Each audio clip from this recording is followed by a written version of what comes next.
evening and welcome to Sun Middle Temple. We're so happy you've joined us.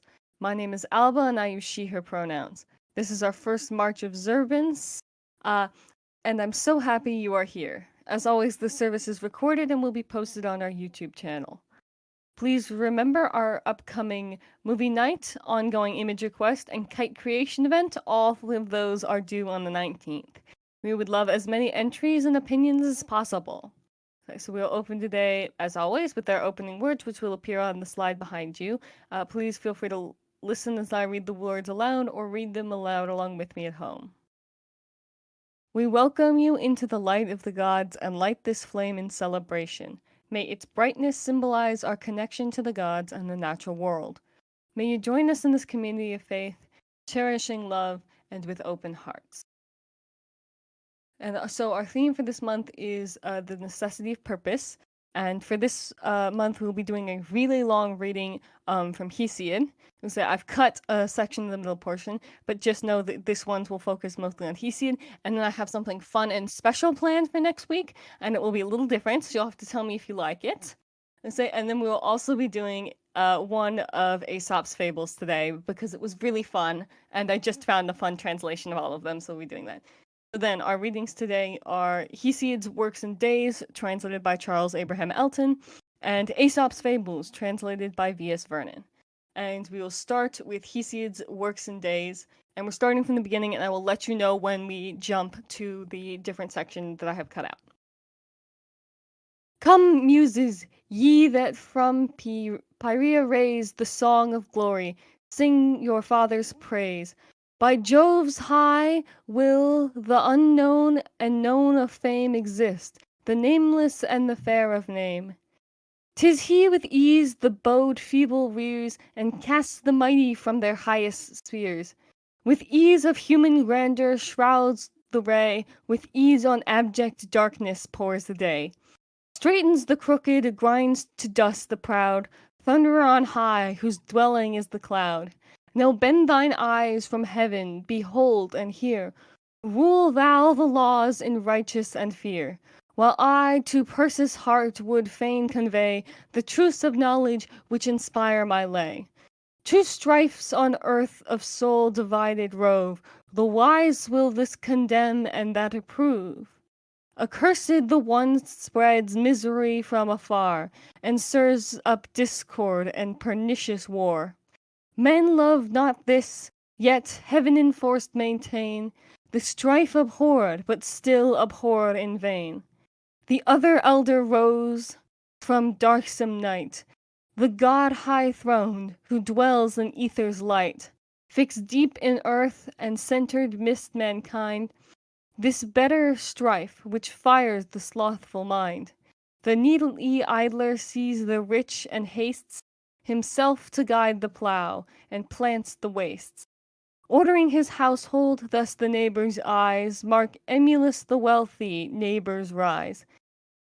Beneficent the strife's incensing zeal, the potter's angry turn, the forming wheel. Smiths beat their anvils, almsmen zealous throng, and minstrels kindle with the minstrel's song. O Perseus, thou within thy secret breast repose the maxims by my care impressed. Nor ever let that evil-joying strife have power to wean thee from the toils of life. The whilst the prying eyes the forum draws, thine ears the process and the din of laws. Small care be his of wrangling and debate, for whose ungathered food the garners wait. Who wants within the summer's plenty stored, earth's kindly fruits, and Ceres' yearly hoard. With these replenished at the brawling bar, for others' wealth go to investigate the war. But this thou mayest no more, let justice guide, best boon of heaven and future strife decide.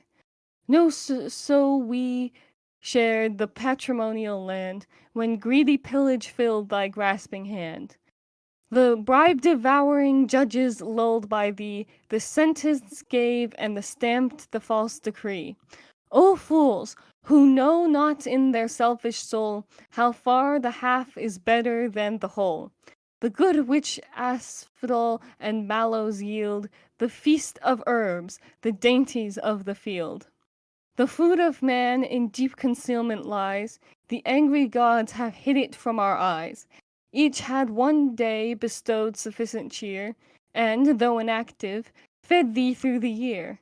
Then might thy hand have laid the rudder by, in blackening smoke forever hung on high. Then had the laboring ox forgone the soil, and patient mules had found reprieve from toil. But Jove concealed our food, incensed at heart, since mocked by wise Prometheus' wily art. Sore ills to man devised the heavenly sire, and hid the shining element of fire. Prometheus then, benevolent of soul, in hollow reed the spark recovering stole, cheering to man and mocked the god, whose gaze serene rejoices in the lightning's blaze. O son of Japhet, with indignant heart, spake the cloud gatherer, O unmatched in art, exultest thou in this the flame retrieved, and dost thou triumph in the god deceived? But thou with the posterity of man shall rue the fraud whence mightier ills began. I will send evil for thy stealthy fire, and ill which all shall love and desire. The sire who rules the earth and sways the pole had said, and laughter filled his secret soul. He bade famed Vulcan with the speed of thought mold plastic clay with tempering waters wrought, inform with voice of man the murmuring tongue, the limbs with man's elastic vigor strung, the aspect fair as goddesses above, a virgin's likeness with the brows of love. He bade Minerva teach the skill that sheds 1,000 colors in the gliding threads, bade lovely Venus breathe round her face the charm of air, the witchery of grace. Infuse corroding pangs of keen desire, and cares that trick the form with pranked attire. Bade Hermes last implant the craft refined of thievish manners and a shameless mind. He gives command, the inferior powers obey, the crippled artist molds the tempered clay. By Jove's design a maid coy arose, the zone, the dress, Minerva's hands dispose. Adored persuasion and the graces young, with chains of gold her shapely person hung. Round her smooth brow the beauteous tressed hours a garland twined of spring's purpureal flowers. The whole Minerva with adjusting art forms to her shape and fits to every part. Last, by the counsels of deep thundering Jove, the Argus side, his herald from above, adds thievish manners as insidious lies, and prattled speech of sprightly ralliers.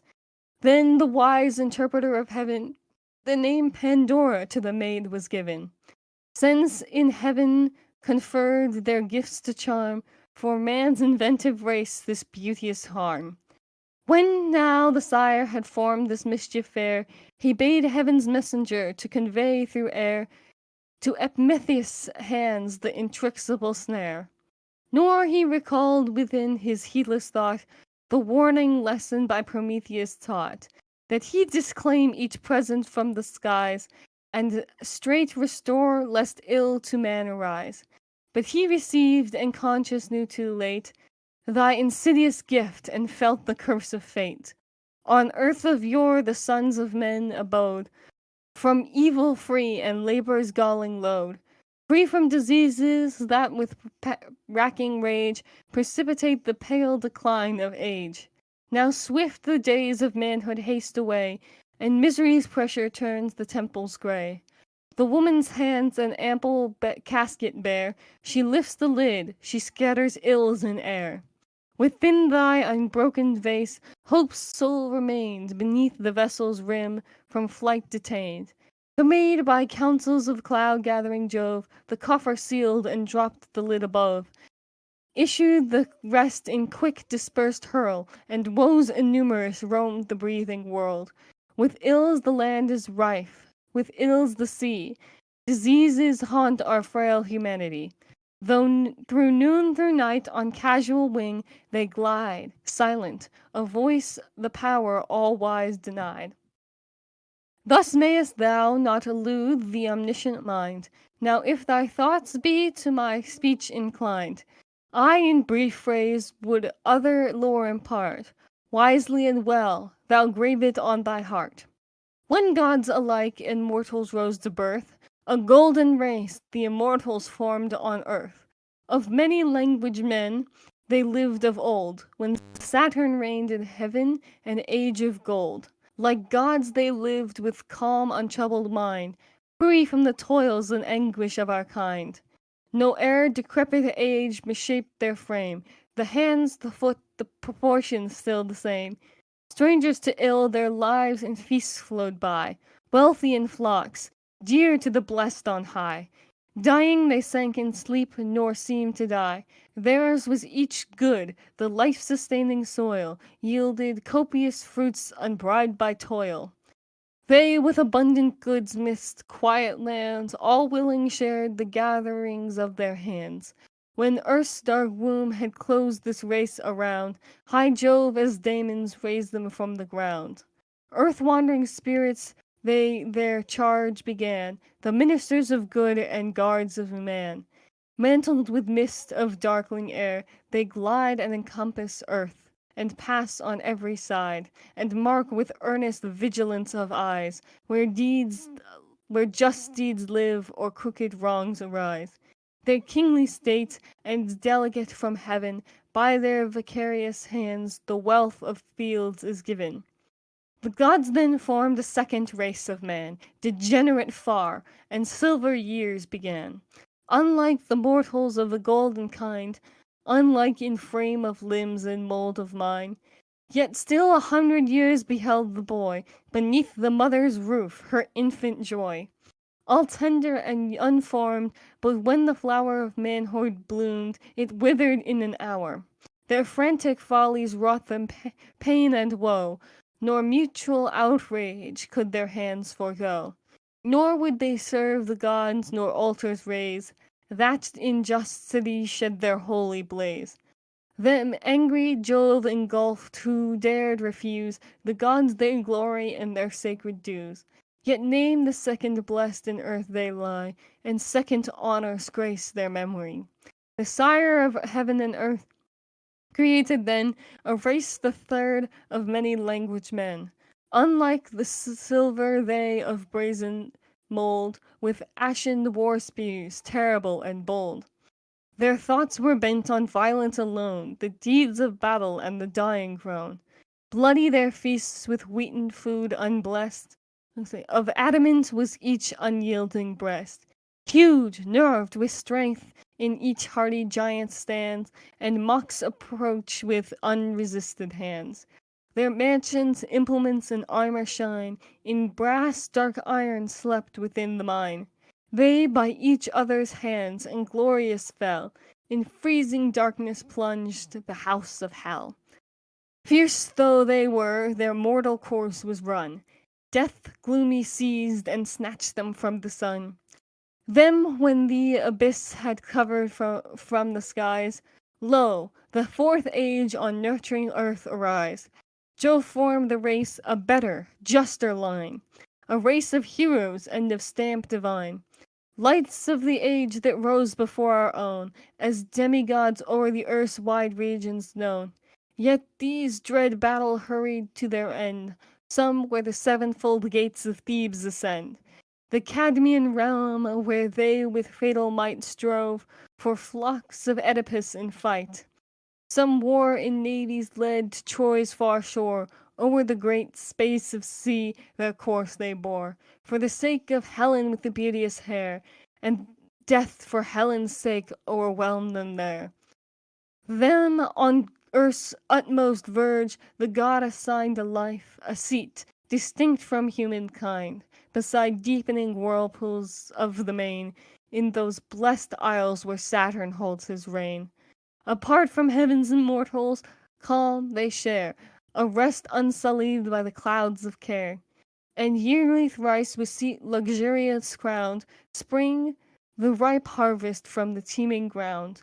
Oh, would that nature had denied me birth midst this fifth race, this iron age of earth!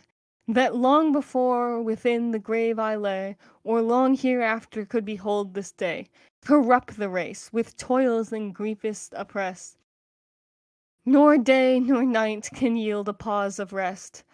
Still do the gods a weight of care bestow, though still some good is mingled with the woe. Jove on this race of many-languaged man speed the swift ruin which but slow began. For scarcely spring they to the light of day, ere age untimely strews their temples gray. No fathers in the sons their features trace, their sons reflect no more the father's face. The host with kindness greets his guests no more, and friends and brethren love not as of yore. Reckless of the heavens' revenge, the sons behold the hoary parents wax too swiftly old. An impious point the keen dishonoring tongue with hard reproofs and bitter mockeries hung. Nor grateful in declining age repay the nurturing fondness of their better day. Now man's right hand is law, for spoil they wait, and lay their mutual cities desolate. Unhonored he by whom his oath is feared, nor are the good beloved, the just revered. With favor grace the evildoer stands, nor curbs with shame nor equity his hands. With crooked slanders the wounds the virtuous man, and stamps with perjury what hate began. Lo, ill rejoicing envy, winged with lies, scatters calumnious rumors as she flies. The steps of miserable man pursued, with haggard aspect blasting to the view, till those fair forms in snowy raiment bright leave the broad earth and heavenward soar from sight.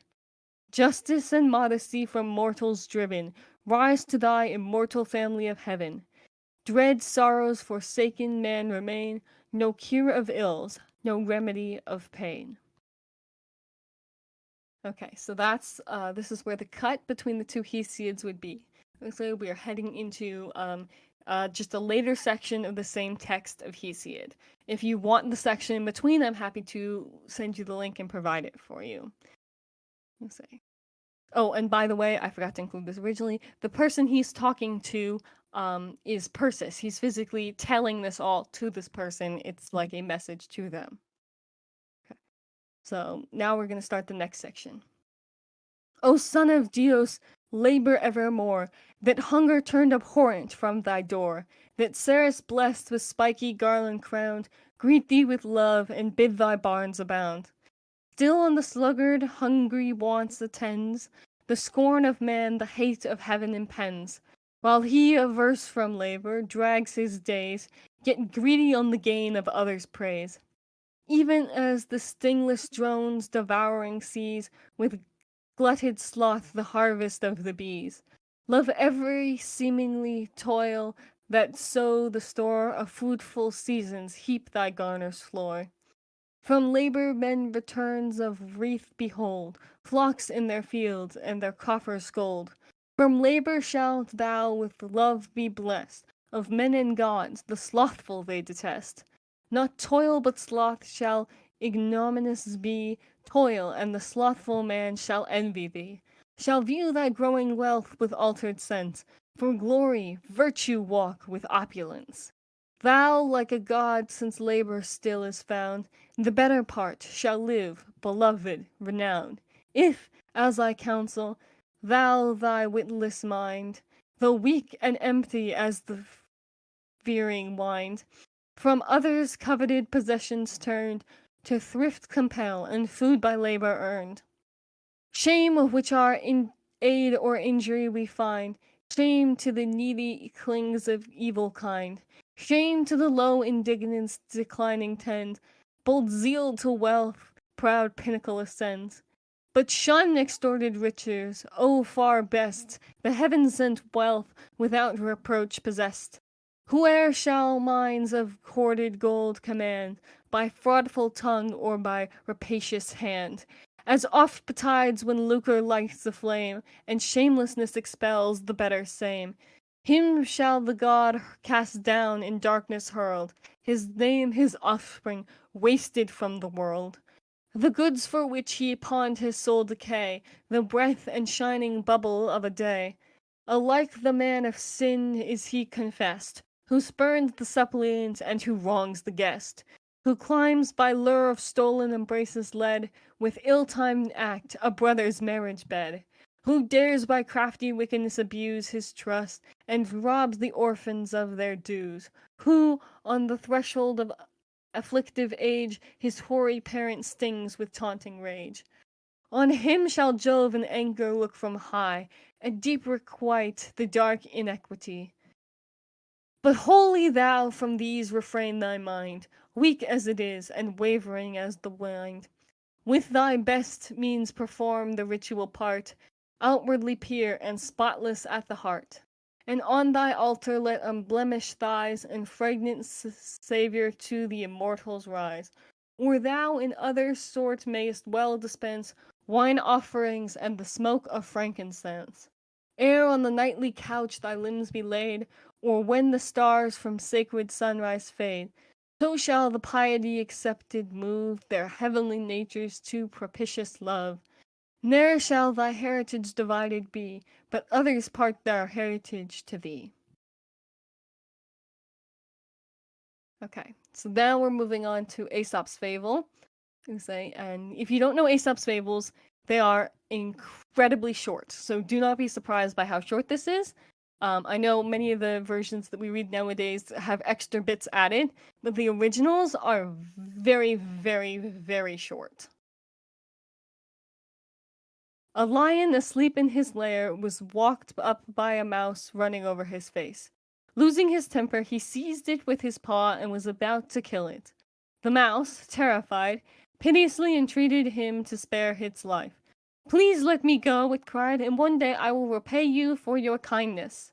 The idea of so insignificant a creature ever being able to do anything for him amused the lion so much that he laughed aloud and good-humoredly let it go. But the mouse's chance came after all. One day the lion got entangled in a net which had been spread for some game by some hunters. And the mouse heard and recognized his roars of anger and ran to the spot. Without more ado, it set to work to gnaw the ropes with its teeth, and succeeded before long in setting the lion free. "There," the mouse said, "you laughed at me when I promised I would repay you, but now you can see even a mouse can help a lion." So if you didn't get the theme from all of these sections here are talking about how important labor is and how important it is to have purpose in your life. This is Hesiod, I believe, talking to his younger brother, or a younger cousin, about how, though he's a bit of an idiot, he needs to, if you didn't pick up on that, he insults him several times throughout this piece. He needs to be able to speak and have some purpose of labor in his life, and to be a good person while doing it, and not to steal and other things.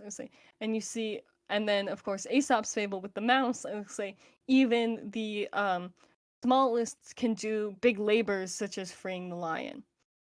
So the general purpose of this is talking about having some form of purpose in your life. Maybe it's not your job, maybe you don't like your job. But maybe you really like doing something else. And you go and you do that purpose for the rest of your life. And you still have to, as Hesiod was talking about, toil and labor. But that doesn't mean you don't, you become a bad person because you have to toil and labor. You do all of the things, and you do both of the things. Yeah, and we will now move into the ritual. I promised, I forgot to include.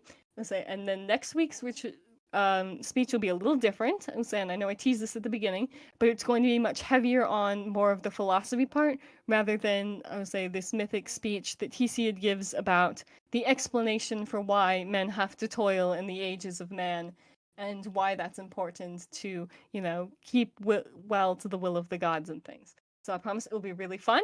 It's going to be a little different. Definitely let me know your opinion on that next week. And we'll have more of a discussion next week, because we'll have gone over more of the philosophy parts. So we'll now move into the ritual part of our observance, and I will turn off my mic and play the video. We leave this offering for our gods to symbolize our connection and devotion. We gift this rock to symbolize the stability of the gods in our world. We gift this water to accept the flow of our lives.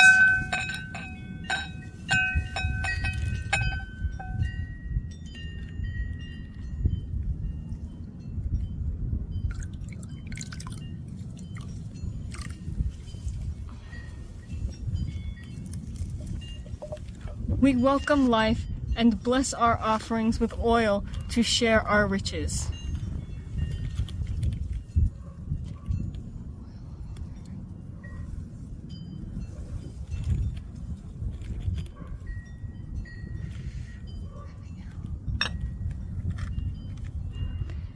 We embrace our connection to each other and the world and celebrate our revival.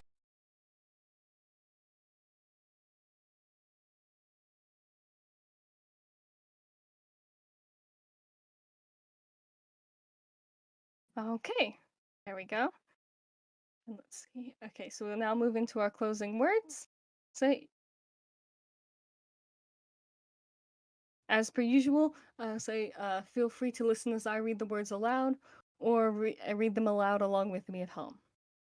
As we move out into the world, let us remember our community of faith.